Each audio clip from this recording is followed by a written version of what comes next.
All right, let's pull back the curtain on what is maybe the greatest magic trick your computer pulls off every single day. How in the world it seems to do everything at once.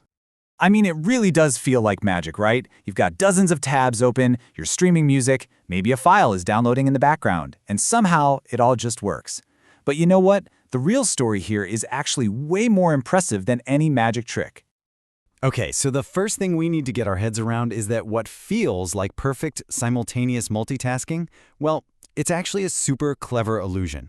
And the master illusionist, that's your computer's processor. See, your processor isn't actually doing a million things at once. It's more like a world-class sprinter, switching between tasks so mind-bogglingly fast that it just looks like everything is happening at the same time. But to pull off this incredible juggling act, it needs a script, a set of instructions to follow. And that's where we get to the star of our show today. That script is written in the language of threads. These threads are the absolute fundamental building blocks that make this entire performance even possible. So what exactly is a thread? Well, think of it like this. If a program, say your web browser, is the entire project, then a thread is just a single to-do list within that project. It's the smallest, most basic set of instructions the processor can tackle at any one moment. Let's make this super concrete. Your web browser, right now. There's one thread whose only job is to handle your clicks and typing. Meanwhile, another one is busy in the background, loading all the web content. And hey, maybe a third one is playing that video you have open in another tab. They're all separate to-do lists, but they're all for the same big project, giving you a smooth browsing experience. And this whole technique, this art of managing all these different to-do lists, is what we call multi-threading. It's the processor's superpower. The ability to jump between all those different threads so fast that it creates that seamless illusion we were talking about. So why go to all this trouble? Well, the goals are pretty straightforward, but also really powerful. First, you never want your CPU just sitting around doing nothing. That's wasted power. You want to get more total work done, what we call throughput. You want to hide those annoying loading times, and of course, you want to make sure your apps feel snappy and responsive. But here's where things get really interesting. It turns out, there isn't just one way to perform this high-speed juggling act. Nope. There are actually two main philosophies, two very different styles of switching between all these tasks. And to really understand them, let's use an analogy. Let's imagine our processor is a chef in a super busy kitchen, and the threads, those are all the different recipes the chef needs to cook. Now, this chef can choose to work in one of two very distinct ways.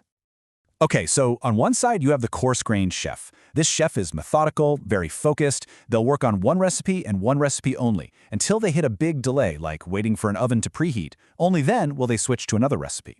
But on the other side, you have the fine-grained chef. This chef is a total whirlwind, a master of multitasking. They do one tiny step from a different recipe every single minute, just constantly rotating. So let's walk through it. Our coarse-grained chef starts cooking recipe A. Let's say it's pasta. They put the water on to boil. Now that's a long wait, right? So instead of just standing there tapping their foot, they switch over to recipe B and start chopping vegetables for a salad. The key is, they only switch when they hit a really significant long delay. Okay, now contrast that with our fine-grained chef. This chef lives by the clock. Minute 1, chop an onion for recipe A. Minute 2, stir the sauce for recipe B. Minute 3, measure flour for recipe C. They're constantly rotating through their recipes, boom, boom, boom, whether there's a delay or not. The goal is to make sure every single second in that kitchen is productive. All right, so we've met our two chefs. Now let's drop the kitchen analogy and bring this back to the world of computer hardware.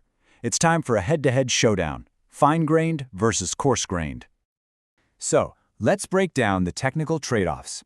Fine-grained is constantly switching. We're talking every single clock cycle, which is like the processor's heartbeat. Because of this, it's amazing at hiding pretty much any delay, short or long. The result? Almost zero wasted CPU time. The downside? All that constant switching requires more complicated hardware. Now, coarse-grained is way simpler. It only switches when it hits a big, long delay, what we call a long-latency event, like waiting for data to come from your slow main memory.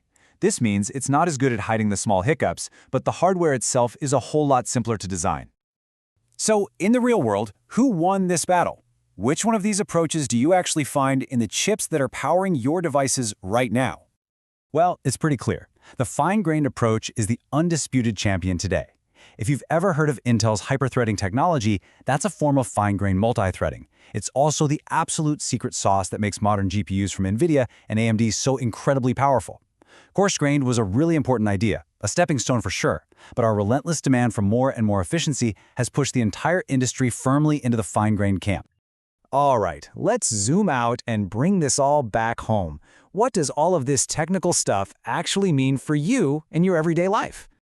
You know, if you take away just one thing from all this, make it this little phrase. Fine flies fast, coarse crawls calmly. Fine-grained is all about that non-stop flying fast switching. Coarse-grained is more patient, calmly waiting for a big stall before it makes a move. And I really want to stress this. This isn't just some abstract concept for computer engineers.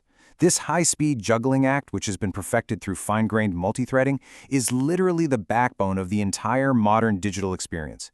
It's what makes everything just work. Think about it. It's what powers the massive web servers that handle millions of users simultaneously. It's how your operating system can run all those background tasks without you even noticing. And oh boy, for video games, it's everything. It's what allows a game to process stunning graphics, complex physics, and your split-second reactions, all without a single frustrating stutter.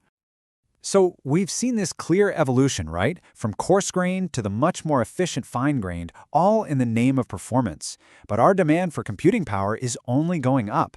So the big question is, what's next? Are we going to keep refining this fine-grained approach?